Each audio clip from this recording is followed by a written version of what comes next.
본문의 말씀은 이스라엘 최고의 지도자 모세를 부르시는 하나님의 부르심의 사건이 기록이 되어 있습니다. 모세는 그의 일생을 네 가지로 구분할 수 있죠. 태어나서 40까지는 바로 왕궁에서, 또 40에서 80에 이르기까지는 광야 이드로의 장인의 집에서의 목동의 생활, 그 다음에 80부터 120세까지는 이스라엘의 위대한 지도자로서의 사명을 감당하게 되는 세 가지로 구분합니다. 그런데 하나님이 모세를 부르셨다. 그 부르신 때가 언제냐면 가장 아는 것 많고 혈기왕성하고 의욕이 있고 탁월함을 갖춘 40대가 아니었습니다. 나이 80에 하나님이 모세를 부르셨다는 건 놀라운 일이죠. 모세의 입장이 그의 나이 80일 때는 도망자였고, 또 백발이 허연 얼굴이 올라오도록 주름살이 많이 생긴 노인이었습니다. 세상이 보기에는 늙고 아무짝에도 쓸모없는 한 노인, 그것도 한낱 양치기를 하나님이 일꾼으로 이스라엘의 위대한 지도자로 부르셨다. 여기에 우리는 하나님의 섭리를 발견합니다. 모세는요, 이 하나님의 부르심을 받았을 때 형편없는 존재였습니다. 사람이 많이 배우대요. 그 배움에 손을 놓으면 옛날에 배운 것 다 잊어버립니다. 모세가 40세까지 바로의 중에서 최고의 학문으로 배우고 공부했지만 40년을 광야에서 짐승이나 치는 목동으로 사라진 바로의 궁에서 배운 학문과 지식은 다 잊어버렸을 거예요. 나이는 들어 몸은 노쇠해지기 시작합니다. 은둔자, 실패자, 도망자, 하나님이 갑자기 이런 모세를 부르셨고, 그런 모세에게 하나님이 찾아오십니다. 지금 모세는요, 살인자입니다. 사람을 죽였어요. 도망자입니다. 잡히면 죽지요. 또 당시에는 최고의 생활 형편이나 모습이 열악한 양식이었습니다. 세상에 그를 알아주는 사람은 하나도 없습니다. 아마 모세는 이 40년의 광야 삶 속에서 얼마나 많은 갈등과 자기 학대와 절망과 포기의 삶을 살지 않을까, 이렇게 상상해 볼 수 있습니다. 그런데요, 하나님이 이런 모세를 가만히 내버려 두지 않으셨습니다. 난 이제 아무 소용이 없어. 이 나이에 내가 뭘 할 수 있겠어? 내가 옛날에 배운 것도 이제 다 잊어버렸는데, 손은 굳고 머리는 회전력이 점점 늦어지고. 그런데 여러분, 하나님은 이런 모세를 하나님 찾아오십니다. 성경에요, 참 놀라운 인물 중에 하나가 모세인데요, 하나님이 직접 그 인간에게 나타난 사건은 드물어요. 하나님이 예언자와 선지자를 통해 하나님의 이분 앞에 나타나 사명을 주시고 부르신 인물들이 많지만, 하나님은 직접 모세야, 하나님은 직접 나타나 하나님으로부터 직접 사명을 받은 사람이 모세로서는 참 탁월함을 보여주는 것이죠. 우리 인생에서 좌절하고 절망할 때가 많습니다. 사람은 나이가 들면 좌절하게 되지요. 아무리 많이 배웠고 젊었을 때 둘째가는 서로 정도의 미모와 실력과 탁월함과 사회생활에서 모든 사람들, 동료, 주변 사람들이 부러워하는 분들도 나이가 들면 의기소침, 용기를 잃어버리죠. 이것은 참 어쩔 수 없는 것 같습니다. 어쩌면 하나님은 모세가 모든 걸 잃어버리고 절망하고 나는 아무것도 아니다, 자신에 대해서 완전히 다 비울 때까지 모세를 기다리셨던 모양입니다. 자, 그러면 우리가 하나님 앞에 좀 더 빨리, 좀 더 내가 일할 수 있을 때 하나님의 부르심을 받는 방법은 하나입니다. 빨리 나를 하나님 앞에서 비우는 방법밖에 없습니다. 여러분 어떠세요? 나도 설교했지만 하나님은 여러분이 스스로 비워지기를 기다리십니다. 하나님 끝까지 여러분이 다 내려놓고 비워지기를 그때를 하나님 기다리십니다. 아직도 난 할 수 있어. 나는 아는 게 많아. 나는 탁월해. 나는 미모가 너무너무 예뻐. 거울을 쳐다보고 아직도 그런 분 계세요? 우리 여성 여러분? 하나님 그런 여러분들 보시고 저 자기 사랑, 자기 애가 언제나 계세야 기다리십니다. 또 하나님은요, 사람이 생각하기에 형편없는 인물을 들어쓰십니다. 사람들의 판단 기준은 뭡니까? 자기들의 기준에서 충분히 사용 가치가 있는 사람들은 인정해 주죠. 그러나 자신들의 기준에서 가치를 잃어버린 사람들은 단호하게 내쳐버리죠. 이게 우리가 사는 세상입니다. 그러나 하나님의 판단 기준은요, 우리 사람들의 판단 기준과는 다릅니다. 이사야 55장 8절 9절 보면 이는 내 생각이 너희 생각과 다르며 내 길은 너희의 길과 다름이니라. 여호와의 말씀입니다. 이는 하늘이 땅보다 높은 같이 내 길은 너희 길보다 높으며 내 생각은 너희 생각보다 높음이니라 말씀하셨습니다. 사무엘 선지자가 이새의 집에 다윗의 이스라엘의 두 번째 왕을 찾아 기름 부으러 갔을 때 그의 아버지조차도 막내 다윗은 이 나라의 왕 자격이 없는 고칠직이었습니다. 그런데 하나님이 찾는 사람은 막내 마다들 우락부락 근육질에 누가 봐도 천하고 고령할 것 같은 부리부리한 눈을 가진 키가 큰 덩치가 있는 아이들이 아니라 고칠직 다윗이었습니다. 왜냐하면 하나님은 다윗의 중심을 보셨고 그가 앞으로 하나님 앞에 어떻게 헌신할 것인가를 하나님 다 보셨기 때문이죠. 오늘 우리 교회도요, 하나님의 이름을 세울 때 하나님의 기준으로 세웠으면 합니다. 참 우리가 뿌리칠 수 없는 유혹 중에 하나가 사람의 기준과 판단이지. 내 기준, 내 판단들이 다들 있어요. 이걸 참 무너뜨리지 못해 남들과 하나 되지 못하는 실태고를 많이 갖지요. 부부가 돼도 서로의 판단 기준이 다르면 티격태격하겠지요.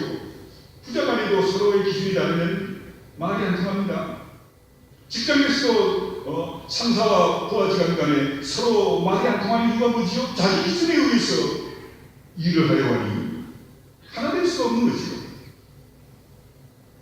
특별히 교회는요, 모든 사명자를 세울 때나 하나님을 위한다는 일을 할 때는 하나님의 기준에 의해서 사람을 봐야 되고 그 이루려는 일을 보아야 될 줄 믿습니다. 그 다음에 또 모세는요, 일상적인 생활에서 하나님을 만납니다. 호렙산은요, 모세가 한 번 가는 데 그냥 한 번 가는 곳에서 하나님을 만난 게 아니라 늘 가는 곳입니다. 모세가 하나님을 만난 것은 특별한 것이 아니었어요. 여러분, 사람이 특별한 곳, 특별한 계기로 하나님 만나는 건 그 사람은 참 속된 말로 재수가 좋다, 아니면 그렇게 안 했다가는 큰일 나니 하나님이 그렇게 역사하시지, 그렇지 않으면 하나님 대부분 그렇게 역사하지 않아요. 하나님은요, 우리의 삶 속에서 자연스럽게 역사하신답니다. 저는 우리 충주교회와 사명자 성도들이요, 여러분이 생활하시는 가정에서, 직장에서, 또 일터에서, 우리가 섬기는 이 교회에서, 내가 가르치는 교육부서에서, 내가 봉사하는 그 장소에서 모세를 만나신 그 하나님을 만나시길 간절히 축원합니다. 이건 한마디로 뭐라고 하냐면 신앙의 생활화, 신앙은 생활화가 되어야지 하나님의 은혜와 축복은 그 생활이 된 신앙을 통해 역사하지, 특별한 경우를 통해 특별한 은혜를 구하는 사람들은요, 평생 가서 한 번 그 은혜를 누릴까 말까합니다. 그건 참 불행하지요. 하나님의 은혜는 평생 한 번 받는 게 아니에요. 하나님의 은혜는 시시때때로 받아 누려야 하는 것이 하나님의 은혜지요. 왜 우리는 자꾸 특별한 것, 특별한 사람, 어떤 특별한 상황에서 하나님을 만나라고 하세요? 그러니 겨우 평생에 한 번 만날까 말까, 은혜 받을까 말까지요? 아닙니다. 모세가 하나님을 만난, 하나님의 음성을 들은 떨기나무 사건은요, 늘 모세가 갔던 곳, 늘 거기에 앉아서 쉬던 곳, 늘 잘하는 곳이었습니다.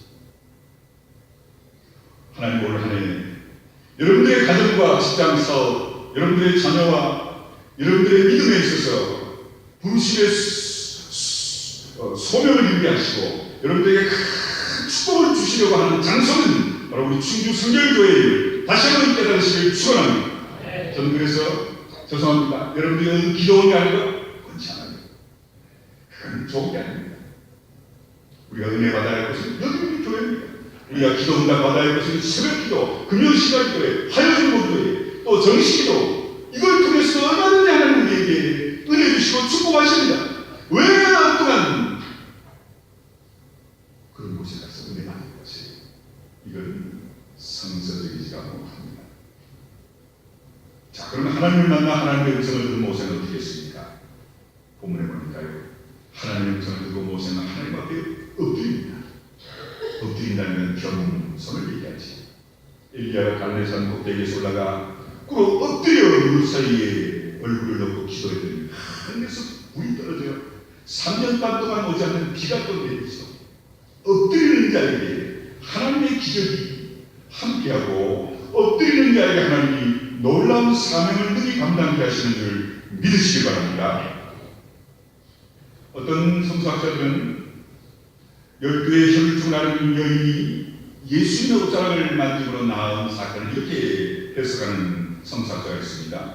수많은 사람들이 예수님의 인기와 기적 때문에 인상인의 12해를 혈중으로 앓는 여인은 온몸에 힘이 하나도 없었겠지요. 겨우겨우 몸을 그냥 일으켜 세워 예수님이 이루고 같지만 그 많은 사람들 틈에 끼어 넘어지고 아마 바닥에 쓰러졌을 겁니다.